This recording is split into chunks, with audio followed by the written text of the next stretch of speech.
Thank you very much for being with us. Joe Biden is going to pay his respects and those of the office of the U.S. President to the community of Greenwood, a district of Tulsa, Oklahoma, where up to 300 black Americans were murdered by a white mob 100 years ago. Biden tweeted earlier about this historic visit, the first by a sitting U.S. president. He's going to go to the Greenwood Cultural Center. Now, the area is known and is still known as Black Wall Street. Back then, many thriving black-owned businesses sprung up. The trouble began when an unsubstantiated accusation of assault by a young black man on a white woman. It became inflamed. It resulted in slaughter and destruction from May the 31st into June the 1st, 1921. This is clearly a very sensitive subject and one that has been avoided on many levels in U.S. society. But now the president going there really bringing this to the front. Let's get some analysis. Nikki Brown joins us, Professor of American and African American History at the University of Kentucky. Professor Brown, thank you for being with us. The US President visiting Tulsa to mark the anniversary. Clearly this is very significant. Why has this taken so long to happen? Well, I always like to paraphrase historian Eric Foner, who is a historian of the Reconstruction period. And he has often said that the history that we are taught, that Americans are taught in high school, cannot explain the present moment that we're in. And so this moment is incredibly important because this was a prosperous black community that was independent and self-reliant. And yet it was also destroyed when in this massacre because the white people of Tulsa perceived black prosperity as taking something away from whites, and that they had to go back into this neighborhood and take it back. So I think that this moment teaches many things, which is that there are a number of racial massacres in the United States that still have to be answered for. Since 1921, America has changed, but in many ways, attitudes to black people, is it fair to say, have not? No, or at least they've evolved, but quite gradually along a continuum that is extending far into the future. I think that that's one of the reasons why this moment is so important, and that is that after the murder of George Floyd and the summer of racial reckoning, Black Lives Matter asked all Americans to really think about the way Americans engage in policing.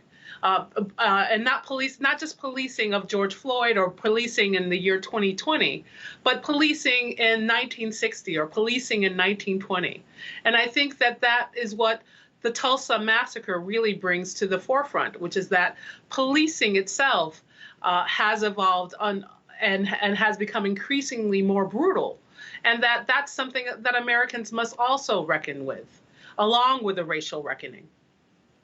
I'm wondering how this kind of injustice that happened 100 years ago can really begin to be healed, begin to be repaired, because from generation to generation, those wounds are passed down, aren't they? How does America begin to heal this?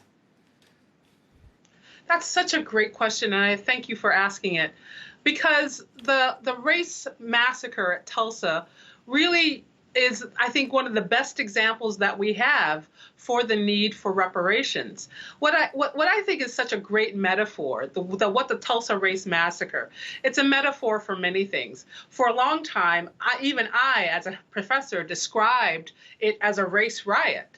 And that sort of suggests that there were equal sides, both black and white. But when you describe it as a race massacre, it's much more specific. It says that a specific group of people, white people, came into Tulsa and destroyed it and killed hundreds of people. And so that's part of the reparations movement. But to get specifically to your point, the Tulsa Race Massacre exists in living memory. And one of the best ways to repair and restore the injustice is to pay reparations to the people who are still living. But that's something that Americans really have a great deal of difficulty with. They have a real difficulty accepting that black suffering and black and the destruction of Black property and Black bodies is something that has to be repaired and something in which people have to be held accountable for. That's something that we're still struggling with, some almost 150 years more so after the end of slavery. Nelson Mandela talked about truth and reconciliation for his specific issues with apartheid, with South Africa, and the injustices that he felt. I imagine those two words, truth and reconciliation, are something that you hold dear and think possibly could be the way ahead. But can it happen in the US? Can it happen in the country, divided as it clearly is right now? Oh man, I am hopeful that one day in my lifetime there will be a Truth and Reconciliation Commission for the period of Jim Crow. But as they say, hope springs eternal. We're just now at this point in 2021, in which our country, the United States, is coming to reconcile its history, its tortured history with slavery. And I am one of the historians, I think among many, who say we also have to focus on our tortured history of racial hierarchies, of systemic racism, of institutionalized racism, and that we call that Jim Crow. So it's in my parents' lifetime, and my parents are 80, that they were not able to go to the universities of their choice as Black Southerners because those universities said Black people weren't allowed. Those cities said Black people weren't allowed to own property in this area or that area, that Black people weren't allowed to hold particular jobs. Those are things that also have to be repaired and also have to be restored in a restorative justice kind of way. So this work is very, very important. It's long overdue, but I think it will go a long way to repairing the past hurts of the past hurts of the past.